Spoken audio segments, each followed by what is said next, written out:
Amazing deals happening now on your video games. PlayStation 5 is shaping up to be something extremely special. Your weekly gaming news recap and cookie review. So much more coming right up.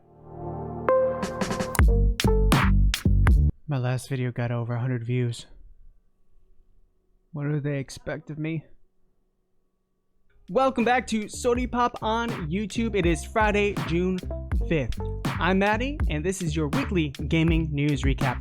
For more in-depth coverage, check out Chatty with Maddie every Monday through Thursday. I have my drink. Let's chat. To start out with, Sony delays their big event. It was supposed to be on June 4th, and then probably rightly so, they went ahead and delayed it with all the things going on in the world. So far, no date has been revealed as of the new event date, but we will, of course, be paying attention. I've heard a rumor, June 12th, but that so far is unsubstantiated. I couldn't find anything to nail down that actual date.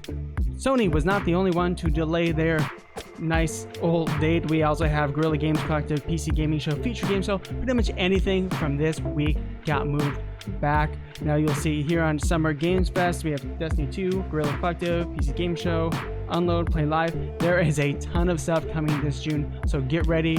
All the way through August, there's going to be so much amazing things on the way. Speaking of amazing things, we have Animal Crossing. Yes, they have their wedding event officially started as of June 1st. You can help these two llamas get married and actually collect nice little hearts, which you can use to then exchange for different wedding gifts. You get wedding rugs, tables, all these actually really cool colors that I enjoy, of course being Sodi Pop here. So go ahead and check that out if you have Animal Crossing. EA does its darndest to stay afloat. Well, not really, they're doing super well, but they have officially joined Steam. They're putting more games onto Steam, and this will include Dragon Age Inquisition, Mirage as Catalyst, which are some amazing games. They already have Dragon Age Origins for $15 and Jade Empire for $3.74. I meant Origins for $5, not $15. And then they are going to be launching the Netflix of Games service on the Steam store as well, called EA Access, and then Apex Legends will be incoming along with Sims 4, Battlefield 5, and Titanfall 2. We have some amazing sales going on. Eshop sale has Moonlighter, Resident Evil 4. Of course, we have one of my favorites, Axiom Verge. Lots of amazing things going on here. This is Deco Deals. It's a little bit easier to look through the actual sales here, so go ahead and check that out. Again, with sales, we have PlayStation going with the Sony Days of Play 2020. You have special editions of Neo 2 on sale, as well as the regular edition, MLB The Show, Predator Hunting Grounds, Days Gone, Spider-Man Game of the Year edition, Last of Us Remastered. Really, a whole bunch of stuff is on sale. Go check it out. More importantly, PlayStation Plus is on sale. You can actually stack those, so if you're interested in PlayStation Plus, get that. Also, check out CD Keys. They have a little bit better of a deal over at CD Keys. I believe it's 41% off, so you're going to save a few more dollars on yearly. You can buy 2 of those and stack them and have it for 2 years. Highly recommend you only buy PlayStation Plus on sale. Also, you have the PlayStation headsets on sale, which will be both the PlayStation Gold headset for $70 in really all 3 colors. You have white, black, and rose gold. And then you have the PlayStation Platinum headset on sale for $100 at Amazon, which is a good $70 to $80 off the normal price. And now that is a great kind of noise canceling headset. Not as stylish as I think the Gold is, but I've heard amazing things for the Platinum. Also, Polygon announcing here, we have Amalur Remastered re-release or re-reckoning happening. The website didn't load there for a moment. The main point is here is coming August 18th. They're redoing gameplay, they're redoing all the DLC and everything. It hopefully will be amazing. The original game was pretty darn good, got well reviewed, and more importantly, it is $40, an awesome price for a good game, and then it's going to be $110 for a special edition. Check out yesterday if you want more in-depth coverage into the special edition. All right. Yes, please like, follow, subscribe, comment down below, click the bell for new video alerts. If you enjoy this content, you want more, well, I want to bring it to you. It really helps when you guys actually go ahead and subscribe, and then just I want to chat with you all day long. It's really fun to talk about these new consoles, some of the games coming up. I haven't had any time this past week. There's been so much going on. I haven't had any time this past week to actually play video games, which is crazy, but I've been making a lot of improvements. Next week there's going to be some new camera stuff and a lot of new stuff for Twitch as well. All right, moving on to the big news of the week. We're going to be covering some new games, we're going to be covering some new stuff, and then the big story, PlayStation 5, man, it is shaping up to be something special. They are just dominating the news cycle, well, in my opinion. So let's go ahead and start off with Kotaku. So they have Summer Games Done Quick will now be held online. Games Done Quick is a super awesome fundraising event that is held every year and always has these weird random hacks. Sometimes they have to do 100% complete games done quick. There's always like crazy Tetris challenges. Go ahead and check it out. I have a few friends that actually have participated in the past. It'll be held August 16th to 23rd to gather donations for Doctors Without Borders, a really fantastic cause. Also, new Halo projects in the works for 343 Industries. Now, of course, Halo Infinite will be coming out on the Xbox Series X and PC platforms, and then, of course, playable on the Xbox One, but they have teased more projects in the form of hiring. So right here you can see the post for the hiring said 343 Industries is looking for a senior producer to work with our core services team to help provide or to help develop a new project in the Halo universe. Wowza. Of course they're going to develop more Halo stuff. That is a fantastic news to hear. Hopefully it's another core Halo game. I know there's a lot of spin-offs. It would be cool if they actually did something without Master Chief and they did something else that they've done in the past. Nintendo recently released a Switch system update. Please go ahead and download this. It fixes a credit card bug. So, fix the following issue. We have fixed the issue where it is not possible in some countries or regions to add funds using a new credit card or register credit card information in Nintendo eShop on Nintendo Switch. Make sure to download it if you're having any troubles with eShop and purchasing. Remember that big eShop sale, super important. Get some of those games. They look amazing and a lot of them are amazing.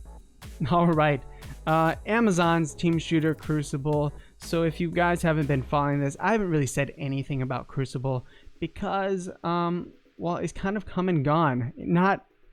It's not done, and it could get a lot better, as a lot of games have. Remember, Fortnite launched with this gaming mode that was kind of this horde mode, and it completely did a 180, and it became this massive, amazing game. Well, Crucible really reminds me of a game like Paragon. There's another game that was made that's similar to that, where it's a third-person shooting game. Now, it has 3 base modes, and it's going to be retiring 2 of them. It's only 2 weeks old. So from this article coming from Eurogamer, Crucible, Amazon's recently launched free-to-play team-based shooter, will be retiring 2 of its 3 modes for the foreseeable future. So the modes are Alpha Hunters, which is designed to offer Battle Royale-esque fight. Harvest Command sees 2 teams of 8 players attempting to capture and hold control points. And last up is Heart of the Hives, pitting players not only against one another, but giant creatures that dropped hearts upon defeat. So, one of the developers says, focusing on one mode will allow us to refine the design of the core systems without compromises we needed to make to support 3 game modes. Smart, actually. And then also, the community has rallied around Heart of the Hives in an amazing way. So that's going to be the mode they're keeping. We won't begin Season 1 until we feel and we hear our community, and the game is ready to begin the first major live season. Because right now, they're actually in preseason, and there's a whole bunch of other stuff they want to add. So they have the need to know list, which is in voice chat, surrender option, systems for dealing with AFK players, an improved ping system, and a minimap. It also will be working to improve frame rates, hit feedback, matchmaking, and onboarding process for new players. All sounds very good. Hopefully this game can recover. I'm all just for games being great and to play, but that's not super great to hear from a game that's only a couple of weeks old. Coming from Push Square, oh my gosh, huge rumor. Bluepoint Games working on both Demon's Souls Remake and Bloodborne Remaster for PS5. So if you recall, Bluepoint Games was great, really does some amazing work on remasters. They're hinted at doing a Demon's Souls remaster. They're hinting at doing a Jak and Daxter remaster. They're hinting at doing all these remasters, and there is a strong correlation with them doing 2 games. Now, I did refer to them only having a about 70-person team, which is a pretty small studio. I'm like, there's no way they're doing 2 games. This seems to hold some water if they are doing 2 games. So they're doing a Bloodborne remaster and then a remake of Demon's Souls. So it would provide to say that the remaster for PS5 and PC would actually be a little bit easier because that is a more recent game, and then Demon's Souls being a much older game on the PlayStation 3, I believe. Oh man, that's going to be awesome. Demon's Souls was a lot of fun. So anyways, earlier today, rumors began to emerge. Bloodborne would get a PlayStation 5 remaster along with the PC version to boot. The speculation came from pretty reliable sources, and in doing so, it appears to have given another outlet confidence to speak on what they know. YouTubers PC Gaming Inquisition is just one example, who states that PS5 version of Bloodborne is being developed by Bluepoint Games. Now, PC Gaming Inquisition, I think I looked him up. He's actually a pretty small YouTuber, not as small as me. I am teeny tiny, but go ahead and take that for what you will. I think Dark Souls is, of course, coming out. Bloodborne being on PC, that's going to be the second game coming on PCs from PlayStation. So really interesting to see PlayStation actually taking a note from Xbox and putting some games on PC. You know, obviously this is many years after the initial release, so this might actually follow suit for a lot of PlayStation stuff. Is like, hey, let's give it a second wind on PC a couple of years after release, and then people can do mods or whatever you want with it. All right, moving on into PlayStation officially. There is so much to talk about. So as I said before, the main story here, PlayStation 5 is shaping up to be something really unique and special, I would say. And that doesn't come lightly. I've been researching this the past few weeks, you know, with the Series X, PlayStation 5, they've been in stiff competition. PlayStation 5 has just dominated the news cycle. Mark Cerny's talk was just the tip of the iceberg. A lot of people disappointed, I think because it was confusing to normal people like me. You know, you have the layperson who listens to the talk, and what I took from it was, he's talking about 3D audio, he talks about ray tracing, he talks about light, he talks about SSDs. Those are all things we know are going to be part of PCs, they're going to be part of the Series X, and everyone just assumed, cool, you're telling us in-depth information that's just going to be part of next generation regardless. No. The Cherno did a great job breaking it down that these certain things about this, such as the architecture, yeah, there's an SSD, but the architecture of how the SSD is implemented is massive. How the sound is implemented and the sound chip is massive. People did not understand that in the least bit. Oops, sorry about that. People did not understand that in the least bit. And so it is very exciting to see a lot of stuff coming out of this. So we're going to jump right into dev comments. So we have Jeff Grubb, of course, he says, we've covered this before. This is true. Lots of funding over work Cerny did. I think part of this is the PS5 dev kit got out earlier, and Cerny did a lot of work highlighting the efforts, but still, devs go gaga for it. Now he's saying it also doesn't take anything away from the Series X, he just hasn't heard as much about it in a following quote. More about the PlayStation 5. So this is how asset duplication affects Spider-Man for Insomniac. There are a lot of saving that will be done with SSD that we can use for better assets and more game. So you don't have to duplicate a mailbox that you see 100 times. You can put it one time on the SSD. There's no seek time for the SSD, and that just will appear in all the locations it needs to appear. So games might actually become smaller, which is pretty crazy to think about. Right here, he also has how much is duplicated, a GDC talk. You know, there's about a 10 gigabyte cost to all the size of duplication, which is just crazy to think about. And that's going to be for the Series X as well. PlayStation 5 right here. Tom's guide. PS5 SSD is so fast, developers need to redesign their game. So a few quotes from here. This is coming from Epic Games VP of Engineering Nick Penwarden. Reports that the custom SSD storage offered by next-gen PlayStation is, quote, truly special. The ability to stream content at extreme speeds enables developers to create denser and more detailed environments, changing how we think about streaming content. Further down, provides a huge leap in both computing and graphics performance. So just more amazing stuff. Again, coming from Epic. Epic has no horse in the game as far as if they want to. I mean, Epic designs stuff for PC. Their main stuff is for PC. They don't care which console or PC wins the race. Tim Sweeney, also of Epic, really big guy. He knows what he's talking about. There are articles talking about the possibility of Microsoft bringing direct storage to PC with the potential of eliminating the GPU driver overhead for the future. And this also entails Optane effort to put non-volatile memory into DRAM with cache granularity. Now he's talking about these are possible PC architectures. There's efforts to develop these, but they're not here yet, and they might not be here. They're still developing them. For PC enthusiasts, the exciting thing about the PS5 architecture is that it's an existence proof with high bandwidth SSD decompression straight to video memory. Is this enough to get Microsoft, Intel, Nvidia, and AMD to work together to do it? We'll see. He's saying the architecture for the PC just needs to be fully redesigned like PlayStation did. Now, it's hilarious because Linus from Linus Tech Tips actually was tweeting at Tim Sweeney like, hey, we have these SSDs for M.4 drive 4.0 SS, whatever the 4.0 on PC architecture is, that actually run 24 gigabytes per second. How is the PlayStation 5 going to be faster when the SSD on my computer's faster? And it's so Linus made this whole apology video because he was very wrong, and he realizes that Tim Sweeney kind of owned him.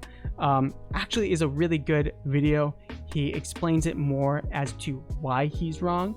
And Tim Sweeney says there's really nothing further I can say. Sony's Tech Talk and existing discussion. So he is saying that there is a bespoke architecture on the PS5 which actually uses the full speed of the SSD without bottlenecking it anywhere.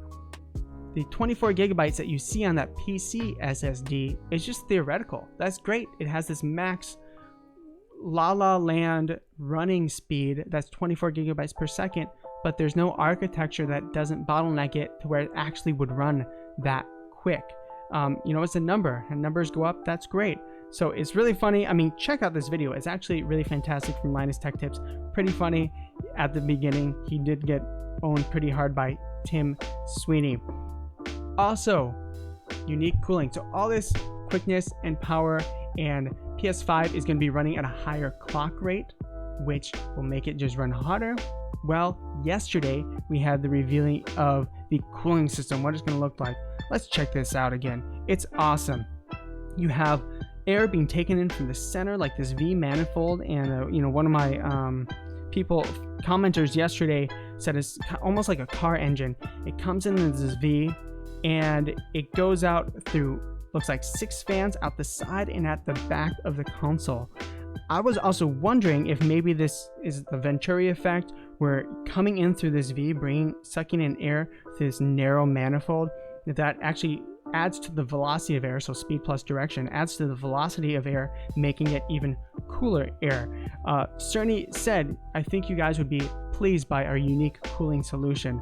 And this is clearly something they have. Will this be in the final product? It's hard to know. Now, they may have decided the dev kits may have been overkill as far as the cooling, because dev kits, it's being launched a year or two ago, so they may have had less robust stuff that wasn't created yet. The CPU might have run hotter, the GPU might have run hotter. They may have built in more efficiencies, which doesn't require this much cooling. But as you can see in this diagram here, full on 6 fans, 3 on one side, 3 on the other side, coming in that V shape. So we will see eventually what it launches with, but they clearly are just blowing a wind tunnel through this thing. It's going to be insane. They're going to stand behind it if you need your hair dried. Seriously.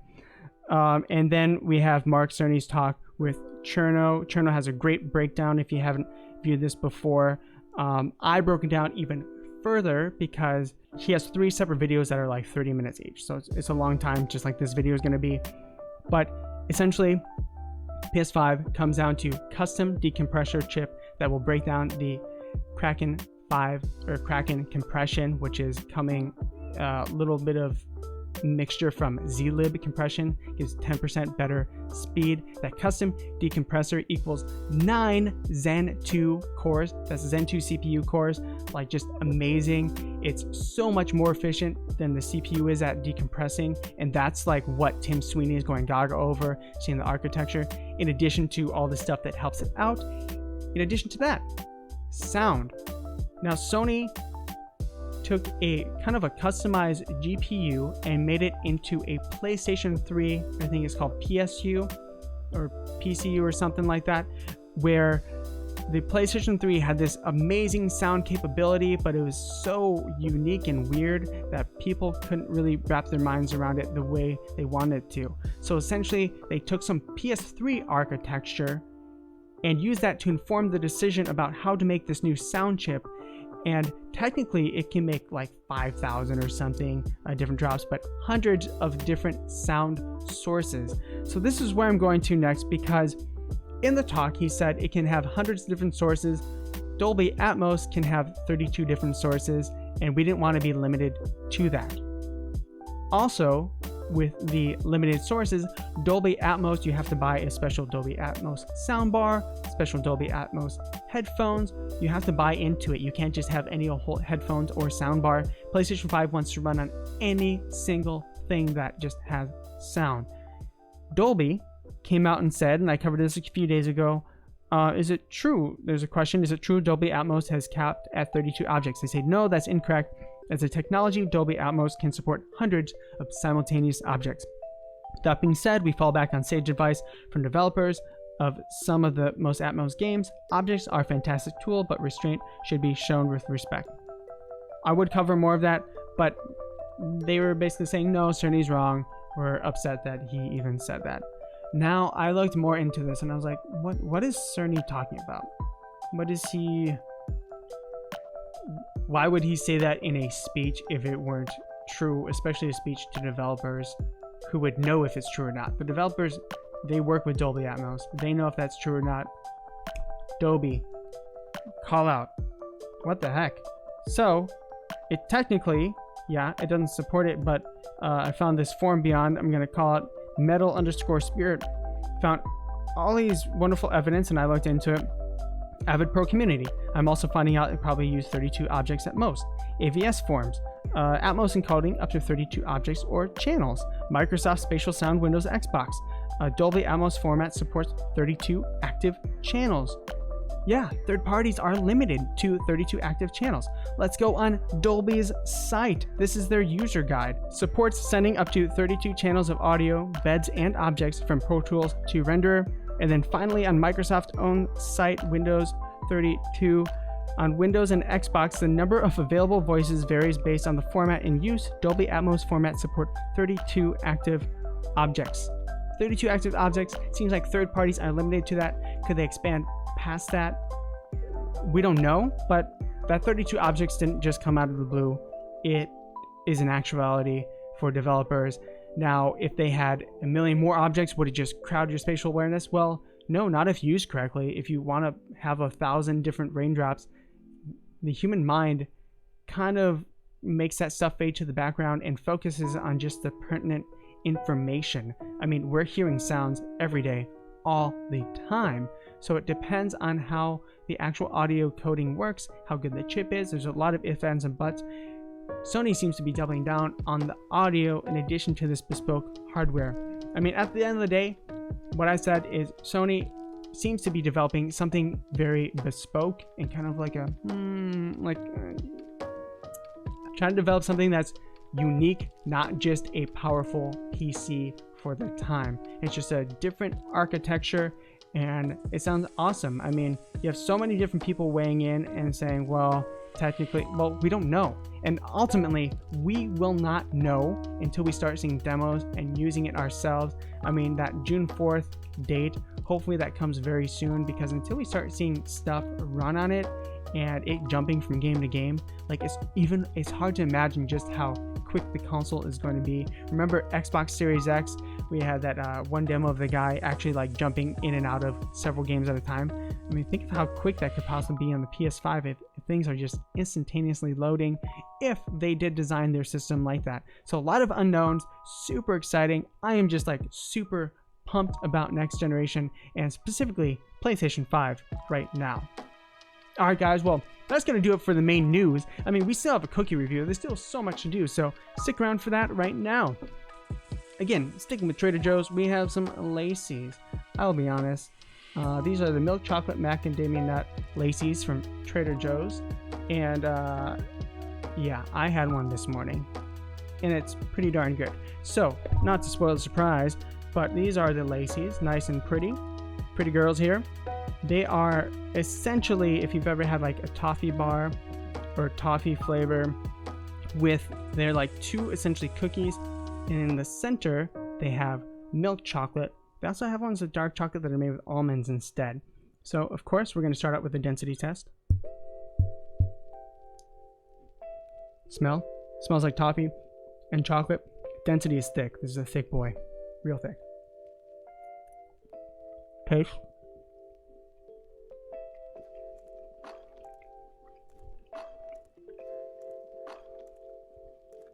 Yeah, I had it this morning because it looks so good.